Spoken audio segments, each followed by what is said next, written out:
ലോകത്തിലെ ഏറ്റവും വലിയ മതസംഗമമായ മഹാകുംഭമേള ഭക്തി നിർഭര ആചാരാനുഷ്ഠാനങ്ങളോടെ പ്രയാഗ്രാജിൽ നടന്നുവരികയാണ്. രാജ്യത്തിന്റെ വിവിധ ഭാഗങ്ങളിൽ നിന്നെത്തിയിരിക്കുന്ന സന്യാസികളാണ് കുംഭമേളയിൽ പ്രധാന സ്ഥാനം നിർവഹിക്കുന്നത്.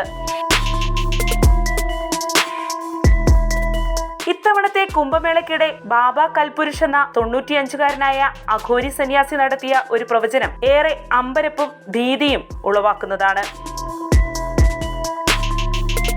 സമീപഭാവിയിൽ വരുവാനിരിക്കുന്ന പ്രകൃതിക്ഷോഭങ്ങളെ തുടർന്ന് മനുഷ്യകുലത്തിനുണ്ടാകുന്ന മാറ്റങ്ങളെക്കുറിച്ചാണ് അദ്ദേഹം പ്രവചിച്ചിരിക്കുന്നത്. ഞാൻ കഴിഞ്ഞ 7 കുംഭമേളകളിൽ പങ്കെടുത്തിട്ടുണ്ട്. ഓരോ തവണ വരുമ്പോഴും ഞാൻ ഈ പ്രദേശം മുഴുവൻ ചുറ്റി നടക്കും. എന്നാൽ മുമ്പത്തേതിൽ നിന്നും വ്യത്യസ്തമായി ഇത്തവണ എനിക്ക് അനുഭവിക്കാനായതും വെളിപ്പെട്ടുകൊണ്ടിരിക്കുന്നതുമായ അടയാളങ്ങൾ വ്യത്യസ്തമാണ്. ഭൂമിയുടെ ശ്വാസഗതി മാറിക്കൊണ്ടിരിക്കുകയാണ്. ശ്മശാനങ്ങളിലെ കാക്കകൾ പോലും തികച്ചും വ്യത്യസ്തമായ ശബ്ദങ്ങളാണ് പുറപ്പെടുവിക്കുന്നത്. മരിച്ചവർ പോലും കൂടുതൽ അസ്വസ്ഥരാണ്. മനുഷ്യൻ മറന്നുപോയതെല്ലാം നദികൾ ഓർക്കുന്നുണ്ട്. ഗംഗ കരയുകയാണ്. ആ കണ്ണുനീർ അതിന്റെ സമതലങ്ങളിൽ വീഴും. അത് ആരംഭിച്ചു കഴിഞ്ഞു. ബാബ കൽപുരുഷ് പറയുന്നു. നദി ഗതി മാറ്റുമ്പോൾ അതിന്റെ തീരങ്ങളിൽ നിർമ്മിക്കപ്പെടുന്ന നഗരങ്ങൾ കടം വാങ്ങിയ ഭൂമിയിലാണ് അവയുടെ അടിത്തറ നിലനിൽക്കുന്നതെന്ന് വ്യക്തമായി ഓർമ്മിപ്പിക്കപ്പെടുന്നു. അടുത്ത 4 വർഷങ്ങൾ മനുഷ്യരാശിയിൽ നശ്വരതയെയും മിഥ്യയെയും കുറിച്ചുള്ള ധാരണകൾ ആഴത്തിൽ രൂപപ്പെടുത്തും. ബാബ കൽപുരുഷ് പ്രവചിച്ചു.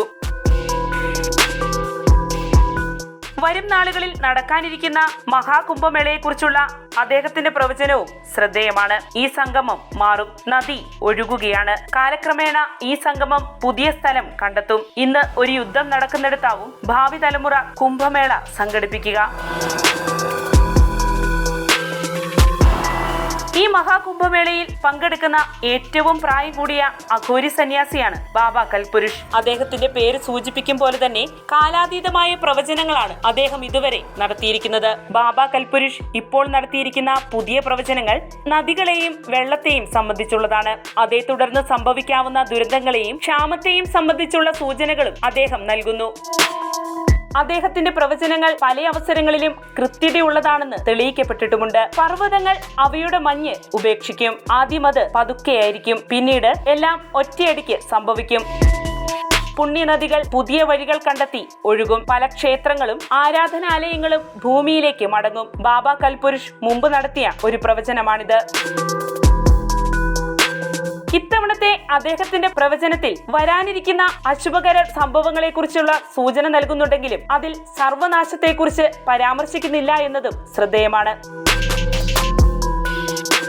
അദ്ദേഹം പറയുന്നത് ഇപ്രകാരമാണ്: വരാനിരിക്കുന്ന സംഭവങ്ങൾ ഭൂമിയെ സമൂലമായി മാറ്റിമറിക്കില്ല. ഇന്നത്തെ ഇടത്തരം തലമുറ മറന്നത് വരാനിരിക്കുന്ന യുവതലമുറ ഓർക്കും. ഇപ്പോൾ ജനിക്കുന്ന കുട്ടികൾ നിലവിലുള്ള തലമുറ മറന്ന കാര്യങ്ങൾ ഓർക്കും എന്ന് മാത്രമല്ല, അവർ അതിനനുസൃതമായുള്ള ജീവിതമാകും സ്വീകരിക്കുക. അവർ കാറ്റിനെ മനസ്സിലാക്കും. ഭൂമിയുടെ കറക്കത്തെക്കുറിച്ചുള്ള യഥാർത്ഥ ധാരണയും അറിവും അവർക്കുണ്ടാകും. മാത്രവുമല്ല, വരാനിരിക്കുന്ന യുവതലമുറ വീണ്ടും ആകാശം വായിക്കാൻ പഠിക്കും.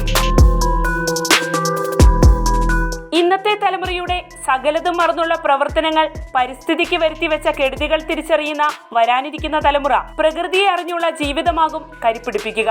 അങ്ങനെ ഭൂമിയിൽ പുതുശ്വാസത്തിന്റെയും ജീവന്റെയും നാമ്പുകൾ തളിരിടും. ഇതാണ് ബാബ കൽപുരുഷിന്റെ പ്രവചനത്തിന്റെ സാരാംശം.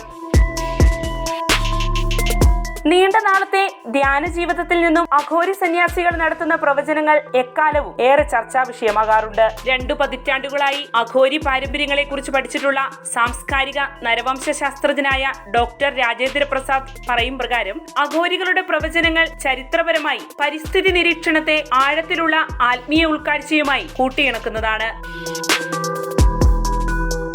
1943 ഒരു അഘോരി ബാബ ബംഗാൾ ക്ഷാമം ആരംഭിക്കുന്നതിന് മാസങ്ങൾക്ക് മുൻപ് അത് പ്രവചിക്കുകയുണ്ടായി. ശ്മശാന സ്ഥലത്തെ കാക്കയുടെ പെരുമാറ്റത്തിലെ മാറ്റങ്ങൾ തിരിച്ചറിഞ്ഞാണ് അദ്ദേഹം അത്തരമൊരു പ്രവചനം നടത്തിയത്. മഹാകാൽ എന്ന് സ്വയം വിശേഷിപ്പിക്കുന്ന ഒരു യുവ അഘോരി സന്യാസി പങ്കുവയ്ക്കുന്നത് ഇപ്രകാരമാണ്: ഭയപ്പെടുത്താൻ വേണ്ടിയല്ല ഞങ്ങൾ പ്രവചനങ്ങൾ നടത്തുന്നത്, കാണുന്നതാണ് ഞങ്ങൾ സംസാരിക്കുന്നത്. മരിച്ചവരുടെ ഇടയിൽ ജീവിച്ചും മൂലകങ്ങളെ നിരീക്ഷിച്ചും പതിറ്റാണ്ടുകളായി ധ്യാനത്തിലിരുന്നും ഞങ്ങൾ നേടുന്ന ഉൾക്കാഴ്ചയിൽ നിന്നുമാണ് ഇത്തരം പ്രവചനങ്ങൾ ഉരുത്തിരിയുന്നത്. വാർത്തയുടെ നിറം തേടി തനി നിറം.